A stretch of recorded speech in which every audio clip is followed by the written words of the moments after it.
I don't know why I'm voluntarily doing this to myself when I have the English version like right there.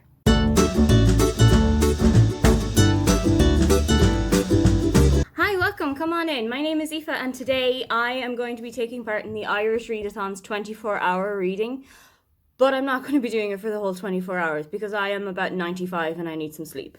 So instead, I am going to be reading as much Irish books as I can during the time that I'm awake. And I'm also going to be doing a couple of Irishy things. I'm going to definitely have something Irish for dinner. I'm going to watch an Irish film later on. I'm going to see what else I can come up with during the day. One of the things about this is that the book that I'm reading is an Irish book. It's by an Irish author.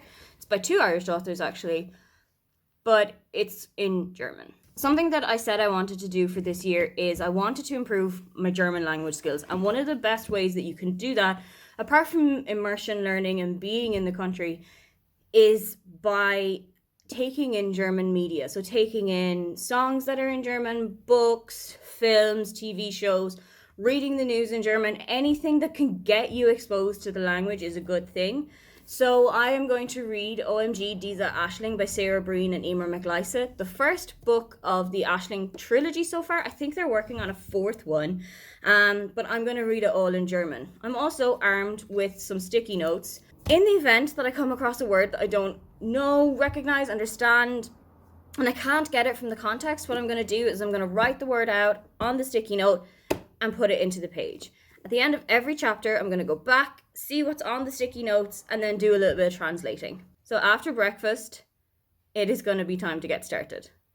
I'm genuinely very nervous and scared about how this is going to go. The weather is relatively not awful, so I have already decided straight after breakfast to just go for a walk, maybe go into town, and I've decided then to swap out for my audiobook, which is Humanology by Luke O'Neill. So he is a professor at Trinity College Dublin, and I have just finished his other book, which is called Never Mind the Bollocks, Here's the Science, and it kind of debunks a lot of myths about vaccinations and abortion and gender, and it was a really great read. So I decided to go back to his first book, which is all about the history of humankind and explains a lot about where we came from and how we came to be the humans that we are today.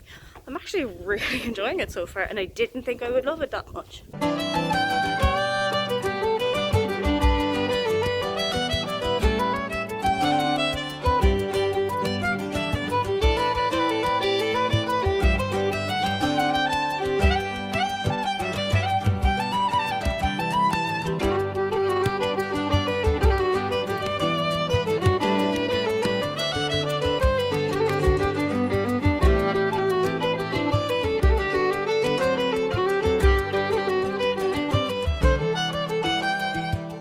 Been to town.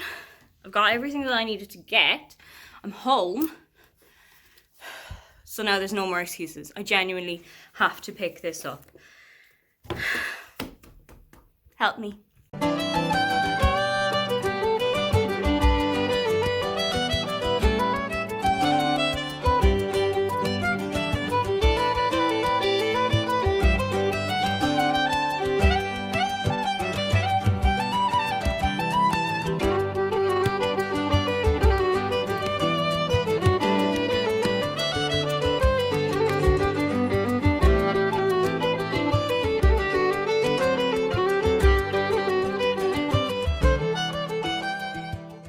So I've got the prologue done.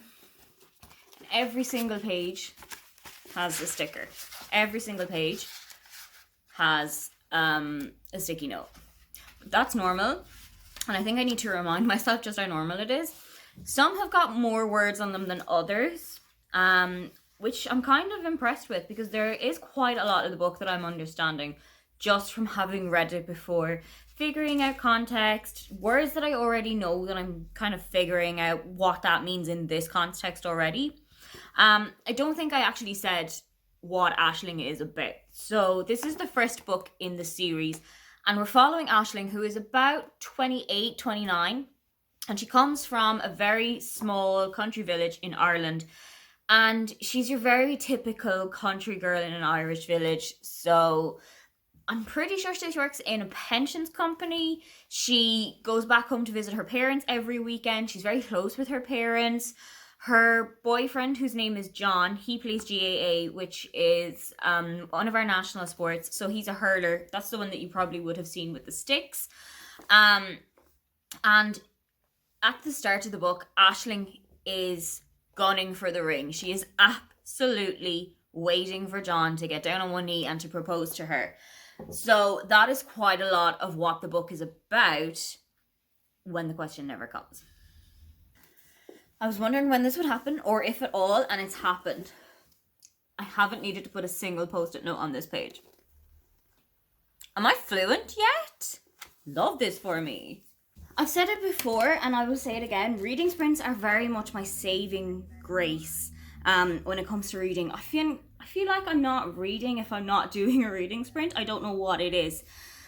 But Aoife and Leanne, who are two of the hosts of the Readathon, are doing about a 2-hour reading sprint starting about now.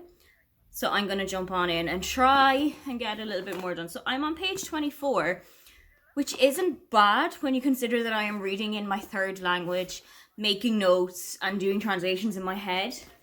But I would like to get a little bit further. So I'd like to maybe try up to chapter 3 by the end of today. Let's see where we end up.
I decided to keep the Irish theme going for dinner.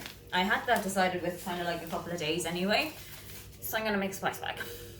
This is the first time that I've actually made one of these rather than picked one up from the Chinese. I got sent this by my mum at Christmas time.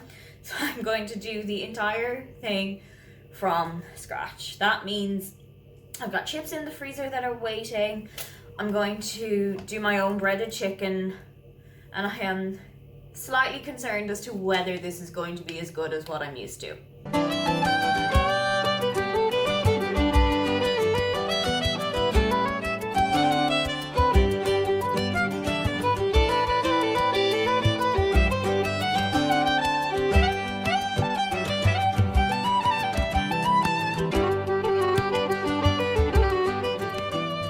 So there we go, the chicken is breaded.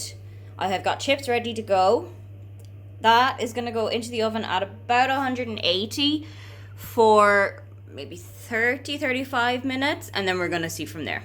So now that I've put it into the oven, what is a spice bag?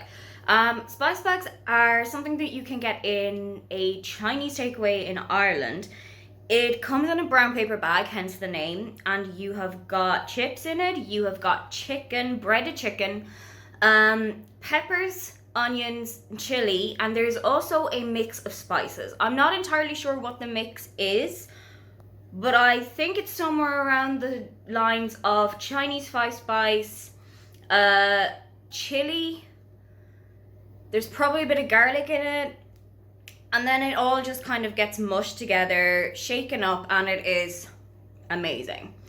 Obviously, I cannot get brown paper bags here, but what I am going to do is put it on a plate. So we're having spice plates.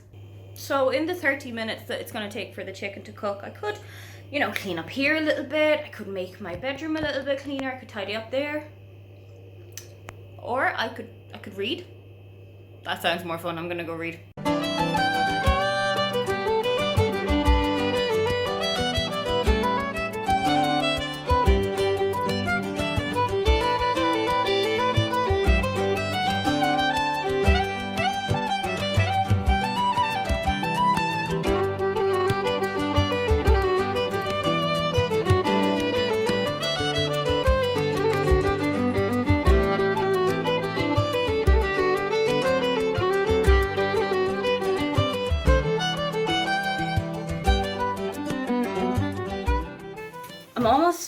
ready. But to make it feel really like home, I'm going to have a can of Club Orange with dinner. This is my favourite soft drink from Ireland. I somehow miraculously had it sent over to me at Christmas time, and I had like 2 or 3 cans left. And I think tonight is the perfect night to have another one. And so there it is. A spice bag plate. Okay, dinner is over. I think I'm actually going to finish up the vlog here. I got through 52 pages, which is a lot further than I actually expected to get. And some of them do not have post-it notes on them at all, which we love to see it. I'm going to go and watch some Irish stand-up. I think I'm going to watch Dara O'Brien's comedy special for the evening. And then tomorrow is a new day, and I'm going to see how much more I get through this. I was actually quite wondering how it was going to translate, not just linguistically, but also culturally, because there are quite a lot of things in the book that are very Irish. For example, there's mentions of Nationwide, there's mentions of Coppers, which is one of our nightclubs. Nationwide is a TV show. There's mentions of Joe Duffy's Liveline show, which is kind of like a call or complaint line. These things are mentioned, but I don't feel like they're explained well enough for an international audience to be like, oh, okay, I get what you're talking about. But it is only 50 pages in, so let's see if that kind of does improve over the next couple of pages. So, I'm off to watch some comedy. Don't forget to like and subscribe because I have new videos up every week. Now, get on out of here.